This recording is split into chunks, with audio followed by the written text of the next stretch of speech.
Praise the lord. అందరికీ వందనాలు. ఇప్పుడు ఒక వచనం చదువుకుందాం. యెషయా గ్రంథం 57:16 వచనం. యెషయా గ్రంథం 57 అధ్యాయము 16 వచనం.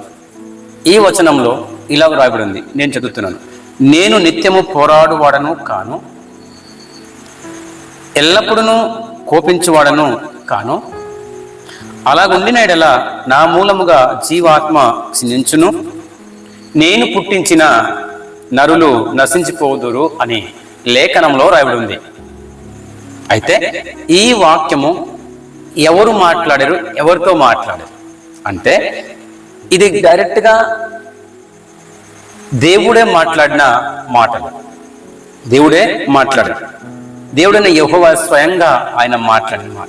అయితే యెషయా ప్రవక్త ద్వారా ఇశ్రాయేలు ప్రజలకు చెప్పబడినటువంటి మాటలు. అయితే దీని సారాంశం అంటే ఇక్కడ వాక్యం సెలవిస్తుంది. యెషయా గ్రంథం 57వ అధ్యాయంలో మొత్తం విగ్రహారాధన చేసే పాపిష్టి ప్రజల గురించి ఉంది.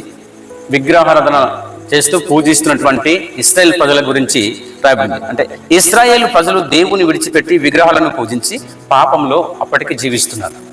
ఆ టైంలో, ఆ సందర్భంలో యెషయా ప్రవక్తకు స్వయంగా దేవుడే మాట్లాడినటువంటి మాట. అయితే ఇక్కడ వాక్యం సెలవిస్తుంది 15వ వచనంలో ఏమంటే, దేవుడు పశ్చాత్తపడే దీనమైన హృదయం గల వారిని ఆదరిస్తానంటాడు. అయితే పాపం చేశారు, కానీ పశ్చాత్తాపం కలిగి దీన హృదయం కలిగి తిరిగి వస్తే నేను క్షమిస్తాను అని దేవుడు మాట్లాడుతున్నాడు. అయితే ఇక్కడ చూడండి, దీని అర్థం ఏంటంటే ఒక్కొక్క పదానికి మనం విడగొడితే నేను నిత్యము పోరాడువాడను కాను అనే పదం చూస్తాం. నేను నిత్యము పోరాడువాడను కాను అంటాడు దేవుడు ఆ వచనంలో. కోర్టులో తప్పు చేస్తే ఎలాగైతే కేసు పెట్టి శిక్షిస్తుంటారో అలాగే నేను చేసేవాడిని కాను అని దేవుడు మాట్లాడుతున్నాడు. నేను నిత్యము పోరాడువాడను కాను అంటే అర్థం అది అన్నమాట. అంటే తప్పు చేసిన వాళ్ళందరికీ కూడా చంపేస్తుంటే భూమి మీద ఇంకెవరు ఉంటారు, ఎవరు ఆరాధిస్తారు అని దేవుడు మాట్లాడుతున్నాడు. అందుకే పశ్చాత్తాపం పడండి అని లేఖనంలో కూడా రాయబడి ఉంది. అంతేకాదు, అలాగుండిన యెడల నా మూలముగా జీవాత్మ క్షీణించును. ఒకవేళ నేను ఎప్పుడు కోపంతో ఉంటే నా మూలముగా అందరూ చచ్చిపోతారు, జీవరాశులు చచ్చిపోతారు, జీవాత్మలు నశించిపోతారని దీని యొక్క వాక్యం సెలవిస్తుంది. అంటే ఒకవేళ నేను అలా కోపంగా ఉంటే నేను ఇచ్చిన మీ ప్రాణం ఆత్మ నశించిపోతాయని ఉంది. నేను ఇచ్చినటువంటి ఆత్మ ప్రాణం అంతా కూడా నశించిపోతాయని లేఖనంలో రాయబడి ఉంది. అంతేకాదు, ఎల్లప్పుడూ కోపించబడను కాదు అని కూడా లేఖనంలో దీని ద్వారా నేర్చుకుంటాం. అంటే నేను 24 గంటలు కోపంగా శిక్షిస్తూనే ఉండను, అదే పని మీద పెట్టుకోను. 24 గంటల వరకు కూడా నేను మీ మీద కోపంతో ఉండేవాడును కాదు, మీకు శిక్షిస్తూనే ఉండేవాడిని కూడా నేను కాదు అంటున్నాడు. అంతేకాదు, ఇక్కడ వాక్యం సెలవిస్తుంది, నేను పుట్టించిన నరులు క్షీణించిపోదురు. నేను అలా కోపం పడితే ఎప్పుడు శిక్షిస్తూనే ఉంటే నేను పుట్టించిన ఆత్మలు, నేను పుట్టించిన నరులు క్షణం కూడా ఎవరు కూడా భూమి మీద ఉండరు, చనిపోతారు అని దేవుని లేఖనంలో ఆ వాక్యం ద్వారా దేవుడు మాట్లాడుతున్నాడు. నా చేతులతో పుట్టించిన మనుషులు అందరూ అయిపోతారు, అందరూ చచ్చిపోతారు, అందరూ నాశనం అయిపోతారు అనే మాట్లాడుతున్నాడు. అందుకే దేవుడు కోపించేవాడు కాదు, పగపట్టేవాడు కాదు, నశించేవాడు కాదు, ప్రేమించేవాడు. కానీ ఒక్కసారి 2 సార్లు ఖచ్చితంగా శిక్షిస్తాడు, గద్దిస్తాడు, అలాగే ప్రేమిస్తాడు. నా కోపం శాశ్వతం కాదు అంటున్నాడు దేవుడు. నా కోపము శాశ్వతము కాదు, నేను ఎప్పటికీ శిక్షిస్తూ ఉంటే మీరు బ్రతకలేరు అంటున్నాడు.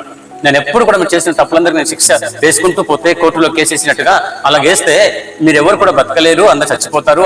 అందుకు నేను క్షమించి కరుణ చూపిస్తాను అని దేవుడు చెప్తున్నాడు.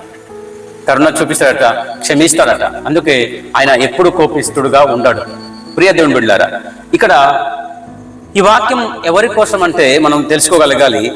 3 రకాల వారి కోసం. అంటే పాపం చేసి బాధపడుతున్న వారి కోసం. పాపం చేసాము, అయ్యో నాకు నేను పాపం చేసాను, దేవుడు నాకు క్షమిస్తాడా, చంపేస్తాడేమో, శిక్షిస్తాడేమో అని అనుకుని చెప్పేవారికి.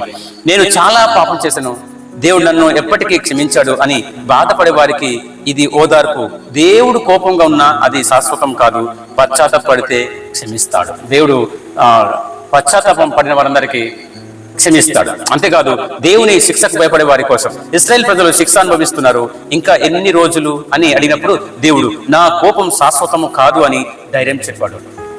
నా కోపము శాశ్వతము కాదు, అప్పటికప్పుడే కోపపడతాను, అప్పటికప్పుడే క్షమిస్తాను, అప్పటికప్పుడే మిమ్మల్ని ప్రేమిస్తానని దేవుడు మాట్లాడతాడు. నిస్వరంలో క్షమించిపోతున్న వారి కోసం జీవాత్మను క్షమించును, అంటే మన ఆత్మ బలహీన పడినప్పుడు అలాంటి సమయంలో నేను నిన్ను వదలను, నిన్ను పూర్తిగా నాశనం చేయను అని దేవుడు భరోసా ఇస్తున్నాడు. ఇక్కడ నా పని అయిపోయింది, నేను చచ్చిపోతానేమో, నేను చాలా పాపం చేసిన వాడును, అబద్ధం మాట్లాడున్నానని అలా భయపడుతున్న వారందరికీ దేవుడు ఒక భరోసా ఇస్తున్నాడు. ప్రియులారా, ఇక్కడ ఈ వాక్యం ద్వారా మనం నేర్చుకోవాల్సిన 3 విషయాలు ఏంటంటే దేవుని స్వభావం. దేవుడు న్యాయవంతుడు, అందుకే శిక్షిస్తాడు. తప్పు చేసిన వాళ్ళు తప్పకుండా శిక్షిస్తాడు. ఈ లోకాధికారులు అయితే తప్పు చేసిన వాళ్ళు కూడా డబ్బు లంచం అడిగి శిక్ష వేయకుండా ఆపేస్తారు. కానీ దేవుడు అలా కాదు, న్యాయవంతుడు. ఆయన ఖచ్చితంగా శిక్షిస్తాడు తప్పు చేసిన వాళ్ళందరికీ. కానీ ఆయన ప్రేమగల తండ్రి కూడా, అందుకే ఎక్కువసేపు కోపంగా ఉండాడు. ఏ తండ్రి కూడా కొడుకులు పిల్లలు ఆ తప్పు చేస్తే వారి మీద పగ పెట్టుకోరు, వెంటనే ప్రేమిస్తారు. కూడా దేవుడు ఎలాగైతే కోపపడకుండా అలా ఉంటున్నాడో అలాగే మనం కూడా ఇంట్లో భార్య పిల్లల మీద ఎప్పుడు కోపపడుతూనే ఉండకూడదు. దీని ద్వారా మనం చూస్తుంది. అదే సూర్యుడు అస్తమించులోపు కోపం పోగొట్టుకునుండి అనే వాక్యం సెలవిస్తుంది. అంటే కోపం పడుడి కానీ పాపము చేయకండి. ఎఫెసీ పత్రిక 4:26 సెలవిస్తుంది. కోపపడండి, గద్దించండి, కానీ సూర్యుడు అస్తమించిన రీతిగా మన కోపం కూడా అప్పుడప్పుడే అంతరించుకోవాలి, తగ్గిపోవాలి, మానివేయాలి. సరిపోయినా సరే దేవుడు ఎప్పుడు వదిలిపెట్టాడట. ఆయనే మనల్ని పుట్టించాడు కాబట్టి మనల్ని ఆయనే కాపాడుతాడు. కనుక పిల్లరా, దేవుడు 103:9 ఆయన ఎల్లప్పుడూ కోపించేవాడు కాదు, ఆయన ఎప్పుడు కోపించేవాడు కాదు. మనం కూడా సంఘం పట్ల కానీ, సేవకుల పట్ల కానీ, భార్య పట్ల కానీ, పిల్లల పట్ల కానీ, భర్త పట్ల కానీ, సమాజంలో వాళ్ళ స్నేహితులు పట్ల కానీ మనం ఎప్పుడు కూడా కోపిస్తులుగా, కోపం పడేవారిగా, కోపం ఉంచుకునేవారిగా ఉండకూడదు. ఎవరైనా పశ్చాత్తపడాలని దేవుడు కోరుకుంటాడు. కానీ పాపం చేసిన అందరూ కూడా పశ్చాత్తపడి ప్రభు సన్నిధికి వస్తే ఆయన క్షమిస్తాడు. నా బిడ్డవు, నేను నిన్ను నాశనం చేయను, తిరిగిరా అని దేవుడు పిలుస్తాడు. అదే ప్రేమ లేక నువ్వు ఎంత పాపం చేస్తే సరే ఖచ్చితంగా దేవుడు నిన్ను పిలుస్తున్నాడు, రమ్మని, పశ్చాత్తపడమని, మారు మనసు పొందుమని ఆయన మాట్లాడుతున్నాడు. ప్రియ దేవుని బిడ్డలారా, ఇంకా అనేక విషయాలు మనం తెలుసుకోవాలంటే ఈ ఛానల్ని సబ్స్క్రైబ్ చేసి ఉండకపోతే సబ్స్క్రైబ్ చేయండి.